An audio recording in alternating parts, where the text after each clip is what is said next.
Hi, I am Nightly Assets, and today I'm going to show you the use cases and setup for the material property block setting script. Now, when it comes to optimizing your batches and set pass calls, Unity provides you a couple of different options. Most notably, or most well known, I should say, is probably the static batching. And beyond that, we also have access to dynamic batching and GPU instancing. Now, this particular script will help you create an easier setup with GPU instancing. And throughout this video, I'm going to show you why that's such a powerful thing. Now let's take a look at some of these setups here, some of these things that you might come across during your game development. So here we have a whole bunch of cubes, 256 cubes. And these are just the standard cubes, so they're not very complicated in terms of geometry. And I have 4 different materials that I've used to create some kind of color variation. That's one way to do it, right? You can go ahead and make these presets and apply them to your objects, to your renderers. Alternatively, you can edit them here, but these are all the shared material. And you could, of course, in the script say, change the color not in the material, or not in the shared material, but in the material. And I will show you later what kind of effect that gives you, because that's a real hog. Now these cubes are all set up to be statically batched, as you would want for a static kind of game object. So let's see how that renders, what that does. And we see 12 batches and 12 set pass calls. Let's take a look at what this frame looks like. And I am using deferred renderer here. Okay, so this is how Unity renders it for now. It takes 4 batches to do it, and that's because there are 4 materials, and because they are statically batched, it can take all these cubes and basically make one mesh out of this. This is just one mesh essentially. And so it can do it in 4 batches, which is pretty nice. The only downside to this is that there is a hard limit of around 65,000 vertices that can be stored into one mesh. Beyond that, it's going to cut it into multiple meshes. This is not a problem for something so simple as one cube. But in this scenario, they're still cubes, but I've made them quite a bit more complicated. And I believe it's pretty high. Yeah, so it's 5,000 vertices and 3,900 triangles for every cube. So it's not going to be able to get all of this correctly. All the yellow cubes will not be able to be batched together, statically speaking. So let's see what it makes of this. 74 batches, but still 12 set pass calls. And here's what that looks like. So it is able to get some of those together, but certainly not all of them. And that's kind of a waste. And especially, like, this is clearly not a scalable solution, because we only have 256 cubes, which, you know, it is a lot, but it doesn't fill up much of the screen. And especially in a more open world kind of environment, this could be a real problem. It's not a very scalable solution. Now, we also have the downside of these being static objects. So you could use this for like trees maybe, but not for an interactive object. This kind of batching is not possible for an interactive object. For that, you have another option, which is dynamic batching. And this pretty much happens automatically. You can leave this off static, and it's able to render this also in 12 and 12, which is very good. And you don't see much of a difference here compared to static batching, except for now it says dynamic batch. And essentially, it's now able to take, it's kind of doing the same thing, doing a similar thing to static batching, only the limit is now 300 vertices in total, which again, for something so simple as a couple cubes is not a problem. But when we're talking the more complicated cubes, it really is. Let's see. So this is already 774. So these are not statically batched. It's not able to group anything together at all. And every cube has to be rendered separately, one per batch. Very inefficient. All right. Now we have a different solution. We have another option, and that's GPU instancing. And I'm going to explain how that works. First, let's take a look at the result. So now it says 9 batches, 9 set pascals.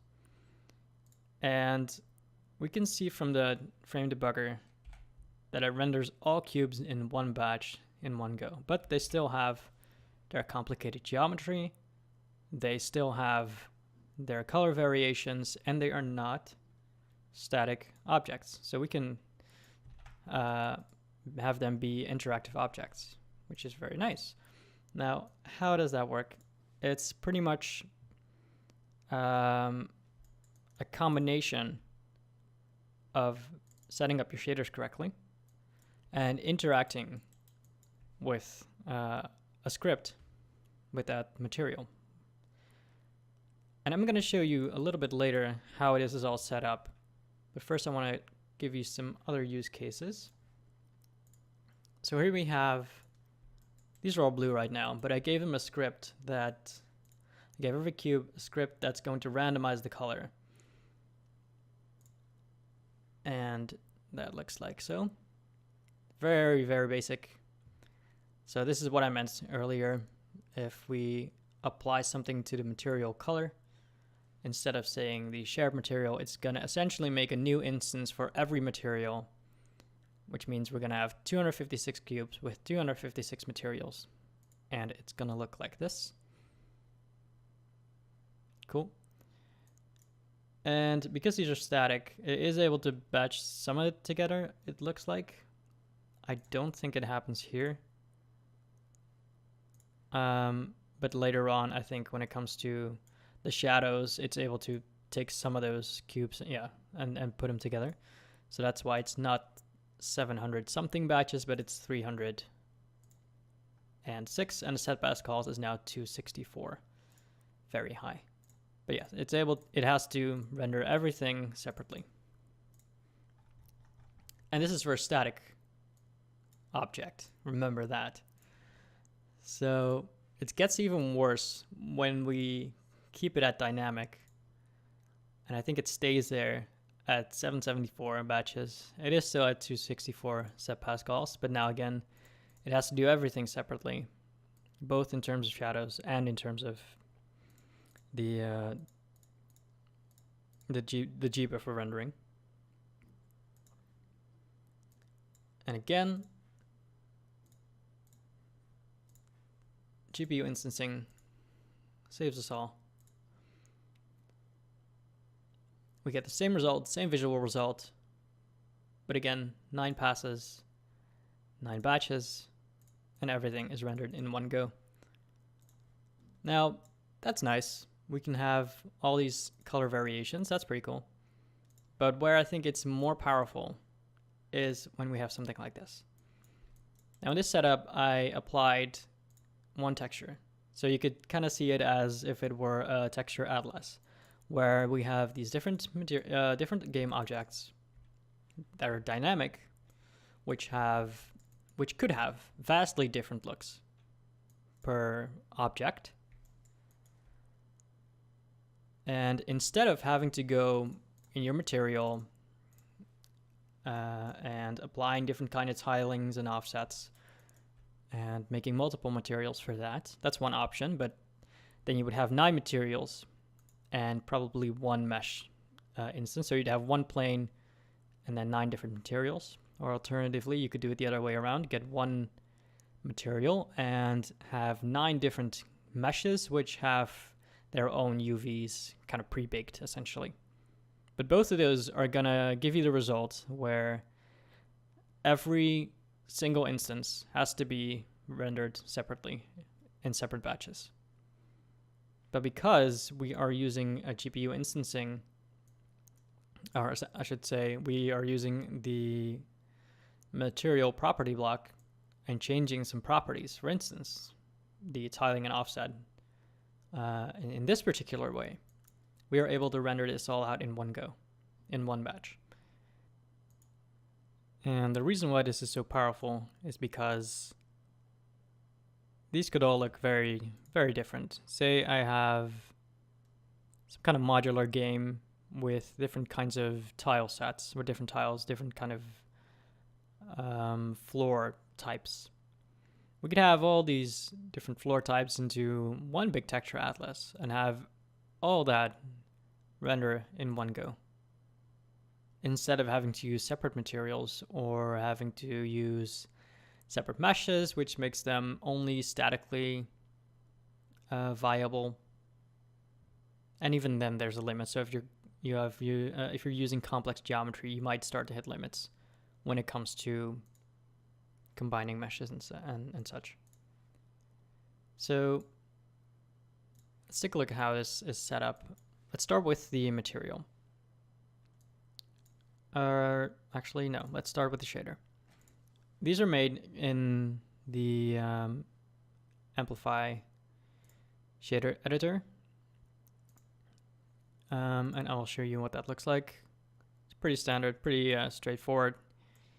So I set it up that you can edit a couple values. For now, I made it so you can edit the color, the tiling, and the offset.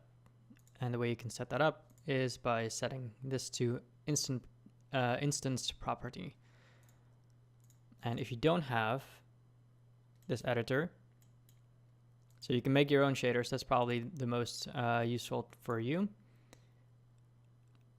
So if you want to do that, you can set whatever kind of property you want to change, either at runtime or just once.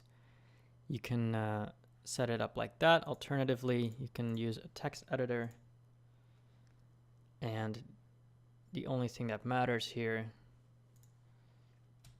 is this. This is the first line, just to make sure that it is instancing, that the buffer starts and ends correctly. And this is, for instance, for color. It makes sure that the color property is an instance property, and it creates a color array for every object that has that material, essentially. And it also has tiling and offset. Now, if you know you're only going to use color, or if you're only going to use offset and tiling, you should probably, well, not probably, you should remove whatever you don't need, because it's just going to be a little bit more optimal. You always want to have the least amount of instance properties as you can. So that's one thing. And then you go to the material. And I've provided a cutout, opaque, and transparent that you can use, but you can, of course, make your own. So this is I should take this one. It's using the opaque version, and this is the most important thing, enable GPU instancing. And these are just some parameters you can set up. Textures are not an instance property. You can't do that. But you can, say, make smoothness variations or color overlay variations. And, there are things you can do with color masking where you can make some smart variations, which is pretty cool. So let's take a look at some of these cubes and how those are set up. So here we have one, and it has this material property block setting script, and that's the script that's going to make it so much easier for you to handle. Actually, let's make a new one. Let's make some new cubes.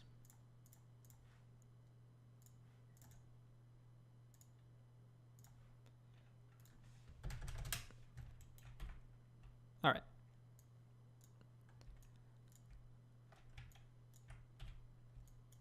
So, like I said, you could try to get your color variations using different materials, but we don't want to do that.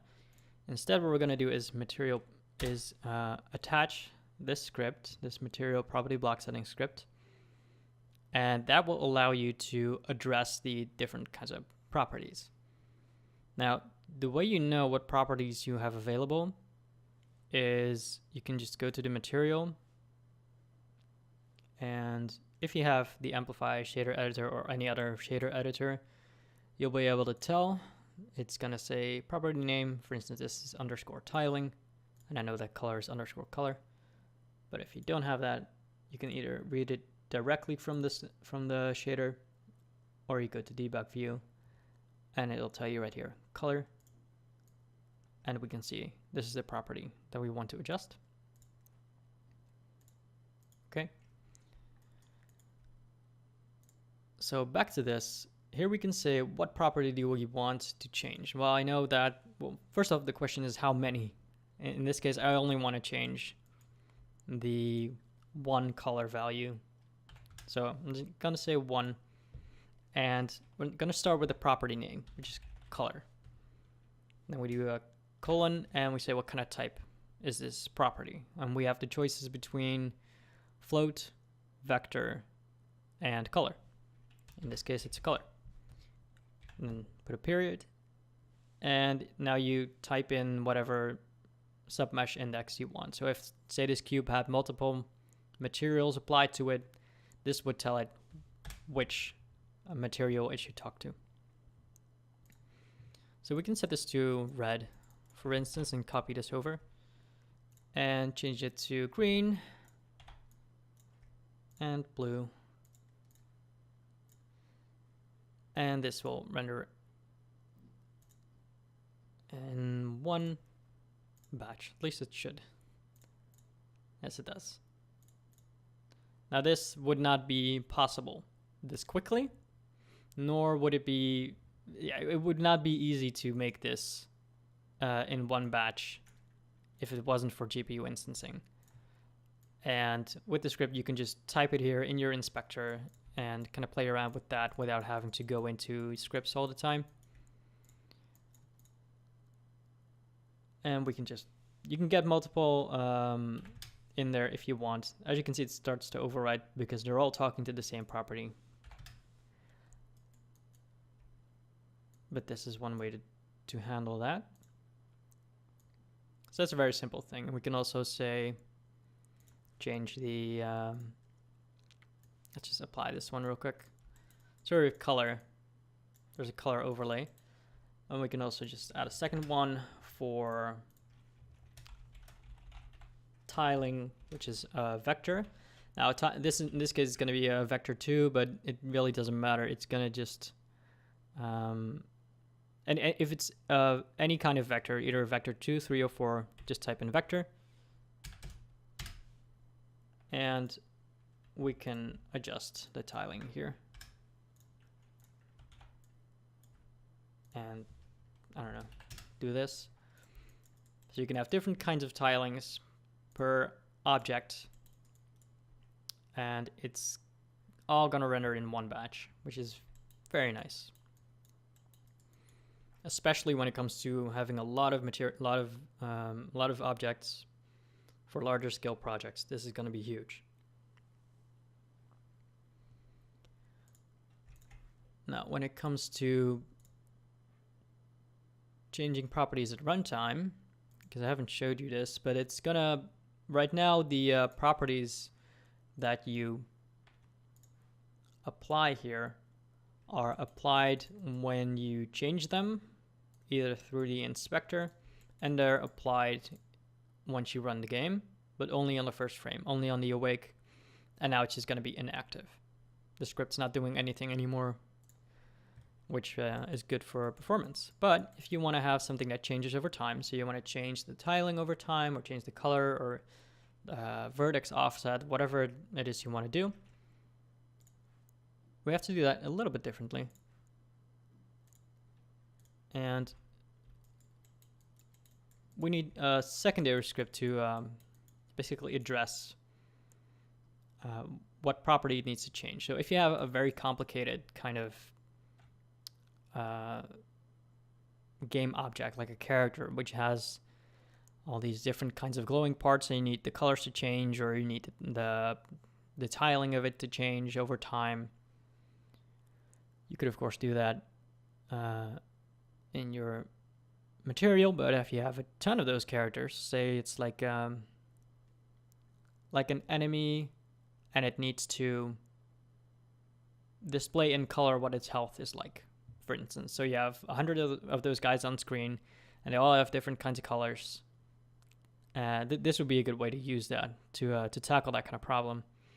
So instead of going into the scene and editing this manually, which you would do probably for a lot of static kind of things or things that don't have to change over time, you can get a secondary script. You can write that yourself, which, again, it's a very simple script, and all you need to do is get the property block component and just set property to whatever it is you want. So it's either going to be a color or a vector of any kind or a float. And this tells you this 0 just means that we are addressing element 0 here. Right, so that has nothing to do with the material index or anything like that. It just says I'm going to fire a color and I'm going to give it to element 0 right here, which is color, as it should be. All right, so that's one very simple way to get a lot of color variation, or not just color variation, a lot of variation in general, with a ton of different objects and getting them all nicely together in one single batch.